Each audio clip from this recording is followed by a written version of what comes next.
क्या दिल्ली में सर्दियों का असली दौर शुरू हो चुका है? अचानक तापमान 5.7 डिग्री तक गिर गया। सीजन का ये सबसे निचला स्तर है और मौसम विभाग कह रहा है कि आने वाले 7 दिन इससे भी ज्यादा ठिठुराने वाले होंगे। तो आइए जानते हैं कि क्या हो रहा है दिल्ली में।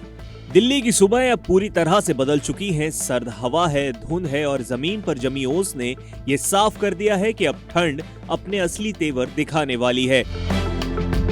आईएमडी यानी इंडिया मीटेरोलॉजिकल डिपार्टमेंट ने अगले 5 दिनों के लिए शीतलहर का अलर्ट जारी कर दिया है और कहा है कि न्यूनतम तापमान 2 से 3 डिग्री तक गिर सकता है। इसका मतलब सिर्फ दिल्ली नहीं बल्कि पंजाब, हरियाणा और उत्तर प्रदेश तक पूरा उत्तर भारत इस नए ठंड के दौर में दाखिल होने वाला है। सवाल उठता है कि ठंड इतनी तेजी से क्यों बढ़ रही है, जिसकी पहली वजह है तापमान में आई अचानक गिरावट। पिछले 24 घंटों में दिल्ली का न्यूनतम तापमान 2 डिग्री सेल्सियस तक गिर गया। आईएमडी का कहना है कि अगले 24 घंटों में हल्की बढ़ोतरी हो सकती है, यानी कि लगभग 1 डिग्री सेल्सियस, लेकिन उसके बाद फिर से 3 दिनों तक तापमान 2 से 3 डिग्री सेल्सियस और नीचे गिर जाएगा। यानी अभी जो ठंड महसूस हो रही है ये तो बस शुरुआत है। दूसरी वजह है कोल्ड वेव। इसकी परिभाषा और ये कब लगती है वो भी समझ लेते हैं।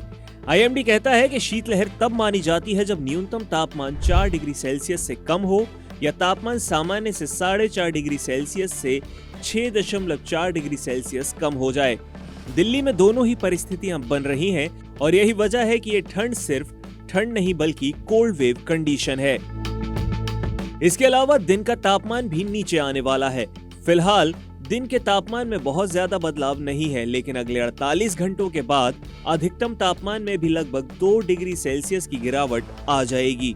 अगले कुछ दिनों तक दिल्ली का न्यूनतम और अधिकतम तापमान सामान्य से 1.6 डिग्री सेल्सियस से लेकर 3 डिग्री सेल्सियस कम रहेगा और कई इलाकों में ये 5 डिग्री सेल्सियस तक नीचे जा सकता है। अब बात की जाए कि जमीन पर असर क्या दिख रहा है, तो सुबह के नजारे बदल चुके हैं। घास पर ओस इतनी गहरी है जैसे उसे बर्फीले पानी में डुबो कर निकाला हो। सड़क धुंध से लिपटी हुई है और हवा में इतनी ठंडक की सांस लेते ही फेफड़ों में चुभन महसूस हो।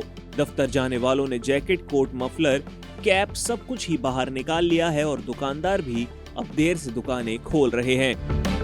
इस ठंड का मायना क्या है वो भी समझ लेते हैं। तो सबसे पहला इसका हेल्थ पर असर। तेज ठंड खासकर बच्चों, बुजुर्गों या सांस या हृदय की बीमारी वाले लोगों के लिए मुश्किलें बढ़ा सकती है।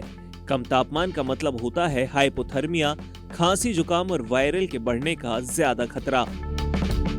कोहरे से ट्रैफिक और फ्लाइट पर भी असर होगा। दृश्यता कम होने से ट्रैफिक स्लो होगा और उड़ानों पर इसका भारी असर पड़ेगा। मौसम विभाग ने साफ कहा है कि कोहरे में गाड़ी चलाते हुए सिर्फ लो बीम का ही इस्तेमाल करें। इसके अलावा ऊर्जा और हीटिंग की मांग बढ़ेगी। जैसे जैसे तापमान गिरता है हीटर, गीजर और बिजली की खपत बढ़ जाती है और इसका सीधा असर बिलों और पावर लोड पर पड़ सकता है। तो दिल्ली वालों के लिए अलर्ट है कि उन्हें क्या करना है। तो मौसम विभाग की सलाह यही है कि सुबह शाम बाहर निकलते समय पूरी तरह से खुद को ढक कर निकलें। हीटर चलाते समय कमरे में थोड़ी सी हवा का रास्ता जरूर रखें और कोहरे वाली सड़कों पर जरा रिस्क कम लें और ध्यान से गाड़ी चलाएं। दिल्ली की सर्दी हमेशा ही खबरों में रहती है, लेकिन इस बार ये हल्की फुल्की ठिठुरन नहीं होने वाली है, बल्कि एक लंबा, तेज और ठंडा दौर आने वाला है। आप क्या सोचते हैं, दिल्ली का ये सीजन पिछले साल से ज्यादा कठिन होगा? हमें कमेंट में बताएं और ऐसी ही जानकारी के लिए चैनल को सब्सक्राइब कर लें।